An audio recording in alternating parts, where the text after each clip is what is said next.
Hello മക്കളെ, welcome back to Xylem learning. Faisal സാറാണ്. മക്കളെ, നാളെ നമ്മുടെ SSTയുടെ എക്സാമിനേഷൻ ആണ്. അവിടെ എന്തായാലും കേസ് ബേസ്ഡ് ക്വസ്റ്റ്യൻസുകൾ പരീക്ഷയെ കാണാൻ ഷുവറാണ്. അത് ഡൗട്ട് ഇല്ലല്ലോ, എന്തായാലും ഉണ്ടായിരിക്കും. സോ അതിന് നമ്മുടെ ജിയോഗ്രഫിയുടെ ഭാഗത്ത് ഇത്രയും വർഷമായിട്ട് വന്നിട്ടുള്ള കുറച്ച് ക്വസ്റ്റ്യൻസുകളും അതിൻ്റെ ആൻസേഴ്സുമാണ് ഞാനിവിടെ പറഞ്ഞു തരാൻ പോകുന്നത്. മക്കളത് വളരെയധികം ശ്രദ്ധിക്കുക. കാരണം എന്താണെന്ന് വെച്ചാൽ ഒരിക്കലും നമ്മൾ മനസ്സിലാക്കി വെക്കേണ്ട കാര്യം, ഒരു കേസ് ബേസ്ഡ് ക്വസ്റ്റ്യൻസിൽ ആ ഒരു പാരഗ്രാഫിൻ്റെ ഉള്ളിൽ തന്നെ കംപ്ലീറ്റ് ആയിട്ടുള്ള ഉത്തരം ഉണ്ടായിക്കൊള്ളണമെന്ന് ഒരു ഉറപ്പുമില്ല. അത് ആദ്യം തന്നെ മക്കൾ മനസ്സിലാക്കി വെക്കണം.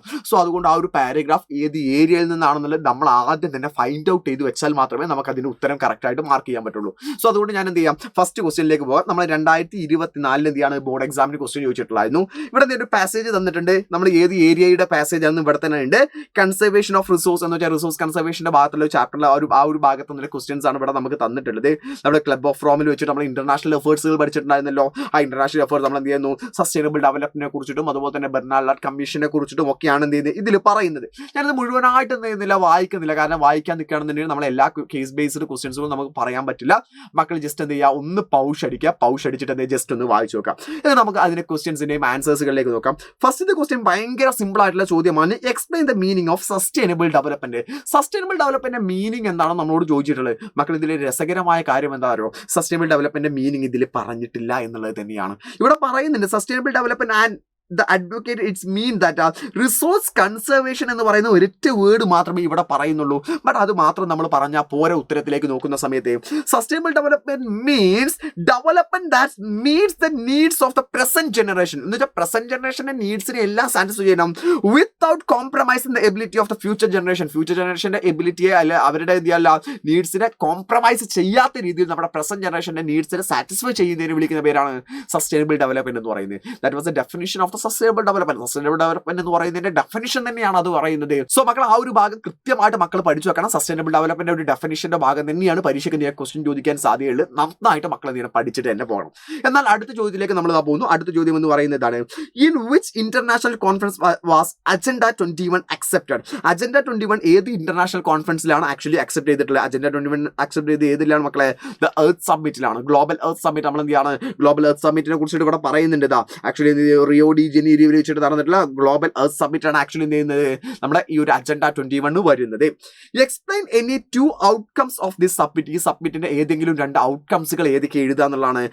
നമ്മൾ എളുപ്പത്തിലേക്ക് പറയാം. നമ്മൾ അതിന്റെ ഭാഗമായിട്ട് എന്ത് ചെയ്തു, അഡോപ്ഷൻ ഓഫ് അജണ്ട 21. അജണ്ട 21 കൊണ്ടുവന്നു.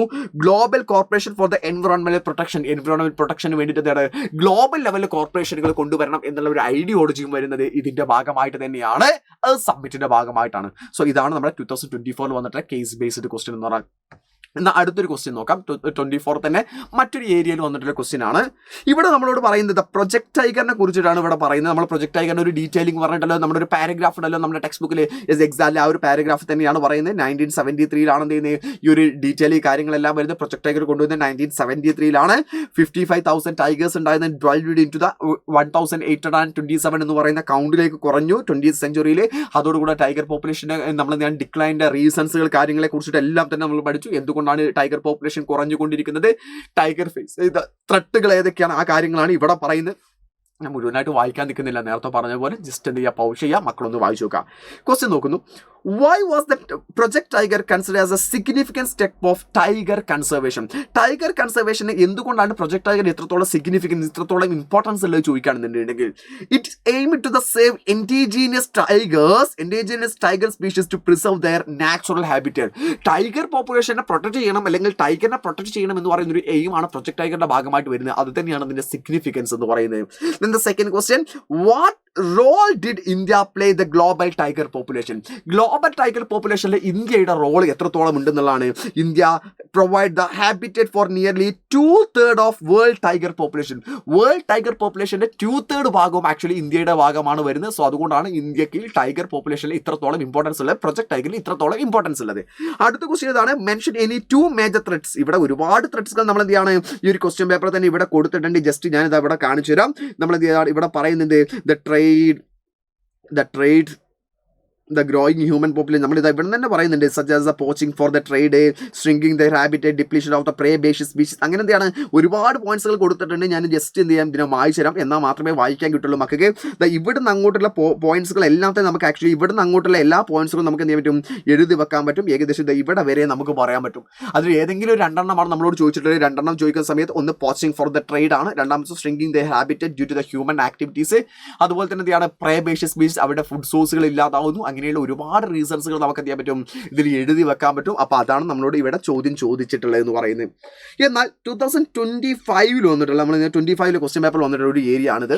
നമ്മുടെ forest and wild life resource എന്ന് പറയുന്ന ചാപ്റ്റർ തന്നെ സെക്രഡ് ഗ്രോവ്സിന്റെ ഭാഗത്തു നിന്നുള്ള ക്വസ്റ്റ്യൻ ആണ് ഈ ചോദിച്ചിട്ടുള്ളത്. മക്കൾ ജസ്റ്റ് എന്ത് ചെയ്യുക, ഇതൊന്ന് ഡീറ്റെയിൽ ആയിട്ട് വായിച്ചു നോക്കുക. എന്നിട്ട് ഇവിടെ നമ്മുടെ ക്വസ്റ്റ്യൻ ചോദിക്കുന്നുണ്ട്, ഹൗ ഡു സ്കേസ് ദ ഗ്രോവ്സ്, നമ്മൾ ഇതൊന്ന് ചെറുതാക്കട്ടെ കേട്ടോ. How the sacred groves shows the inter connectivity to spirituality and ecology. നമ്മുടെ സെക്രഡ് ഗ്രോവ്സിന് എന്തുകൊണ്ടാണ് നമ്മൾ എക്കോളജിയുമായിട്ടും ഇന്റർ സ്പിരിച്വാലിറ്റിയുമായിട്ടും ഒരു ബന്ധം കിടക്കുന്നതെന്ന് പറഞ്ഞാൽ, they shows the spirituality and ecology are connected with the forest and protected as the sacreds. നമ്മളെന്ത് ചെയ്യാണ്, നമ്മളെ ഈ ഒരു ഏരിയയെ കാടുകളൊക്കെ എന്ത് ചെയ്യുന്നു, അവർ വളരെ പ്രൊട്ടക്റ്റഡ് ഏരിയ ആക്കിയിട്ട് കൺസിഡർ ചെയ്യുന്നത് കൊണ്ട് തന്നെ, അവർ വളരെ പ്രൊട്ടക്റ്റഡ് ആക്കിയിട്ട് വളരെ പുണ്യമാക്കപ്പെട്ടതായിട്ട് അവർ കൺസിഡർ ചെയ്യുന്നത് കൊണ്ട് തന്നെ അവർ ആ കാടുകളെ പ്രൊട്ടക്ട് ചെയ്യുന്നു എന്നാണ് അതിൻ്റെ ഏറ്റവും വലിയൊരു ഫീച്ചർ എന്ന് പറയാം, ഏറ്റവും വലിയൊരു സവിശേഷത, ഏറ്റവും വലിയൊരു ഇമ്പോർട്ടൻസ് എന്ന് പറയുന്നത്. എന്നാൽ അടുത്ത ക്വസ്റ്റ്യനിലേക്ക് നമ്മളിതാ പോകുന്നു. How do tribal practice promote the conservation of forest? ഫോറസ്റ്റിൻ്റെ കൺസർവേഷന് ട്രൈബൽസിൻ്റെ ഒരു പ്രൊമോഷൻ എത്രത്തോളം ഉണ്ട്? Tribal practice just like the banning the trees cutting, tree cut ചെയ്യുന്നതിനെ ബാൻ ചെയ്യുന്നുണ്ട് tribal areas. Hunting the conserve forest, നമ്മൾ എന്താണ് അവരുടെ ഏരിയാസിൽ ഹണ്ട് ചെയ്യുന്നതിനെയും നമ്മൾ ട്രൈബൽസുകൾ ബാൻ ചെയ്തിട്ടുണ്ട്. ഏറ്റവും അവസാനത്തെ നമ്മൾ എന്ത് ചെയ്യുന്നു, ഇവിടുന്ന് വന്നിട്ട് ചോദ്യം ഇതായിരുന്നു, why is the conservation of the wildlife important for all of us? Explain. എന്തുകൊണ്ടാണ് കൺസർവേഷൻ ഓഫ് വൈൽഡ് ലൈഫ് നമുക്ക് ഇമ്പോർട്ടൻസ് ആയിട്ട് വരുന്നത്? അത് എക്സ്പ്ലെയിൻ ചെയ്യാനാണ് നമ്മൾ ചോദിച്ചിട്ട്. Conservation is important because of the wildlife maintain in the ecological balance and biodiversity. നമ്മുടെ ecological ബാലൻസിനെയും ബയോഡൈവേഴ്സിറ്റിയും മെയിൻറ്റെയിൻ ചെയ്യുന്ന ആരാണ്?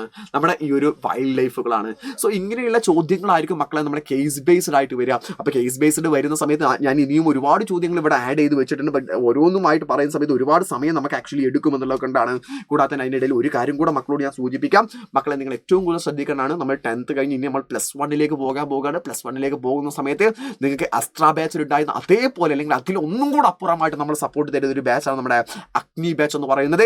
ജോയിൻ ചെയ്യാത്ത മക്കൾ ഇപ്പം തന്നെ ജോയിൻ ചെയ്തേക്കുക. സയൻസിനെയൊക്കെ പ്ലാൻ ചെയ്തിട്ടുള്ള മക്കൾ, സയൻസിലെ വലിയ വലിയ സ്വപ്നങ്ങൾ കാണുന്ന മക്കളാണെന്നുണ്ടെങ്കിൽ ഇപ്പോൾ തന്നെ നമ്മുടെ അഗ്നി ബാച്ചിൽ ജോയിൻ ചെയ്യുക. നമുക്ക് അവിടെ അടിപൊളിയായിട്ട് സെറ്റാക്കിയിട്ട് പഠിക്കാം. കൂടെ തന്നെ ഞാൻ എന്ത് ചെയ്യുന്നു, വീണ്ടും ഞാൻ നമ്മുടെ കേസ് ബേസിലേക്ക് തന്നെ വരികയാണ്. കേസ് ബേസിലേക്ക് വരുന്ന സമയത്ത് ഇതുപോലത്തെ ചോദ്യങ്ങളായിരിക്കും, ഞാൻ നിങ്ങളോട് പറഞ്ഞു ഇങ്ങനത്തെ ചോദ്യങ്ങളായിരിക്കും വരുന്ന സമയത്ത് പാരഗ്രാഫിനെ അടിപൊളിയായിട്ട് വായിക്കുക. പാരഗ്രാഫ് വായിക്കുന്ന സമയത്ത് തന്നെ മനസ്സിലാക്കുക അത് ഏത് ഏരിയയിലാണ്. ആ ഒരു ഏരിയ ബേസ് ചെയ്തിട്ടുള്ള കാര്യങ്ങളെല്ലാം നമ്മുടെ മനസ്സിലേക്ക് എത്തിക്കുക. എന്നിട്ട് അവിടെ നിന്നുള്ള ക്വസ്റ്റ്യൻസുകൾ ആ ഒരു പാരഗ്രാഫിന്റെ ഉള്ളിലേക്ക് മാത്രമായിട്ട് കൺസോൾട്ടേറ്റ് ചെയ്യാതെ ബാക്കിയുള്ള ഏരിയാസിനെ ഒന്നും കൂടെ ബ്രോഡഡ് ആയിട്ട് ചിന്തിച്ച് ടെക്സ്റ്റ് ബുക്കിനെ ഒന്നും കൂടെ ഡീറ്റെയിൽഡ് ആയിട്ട് ആലോചിച്ചിട്ട് കറക്റ്റായിട്ട് നിങ്ങൾ ആൻസർ ചെയ്യുക. നിങ്ങൾക്ക് അടിപൊളിയായിട്ട് തന്നെ പെർഫോം ചെയ്യാൻ പറ്റും.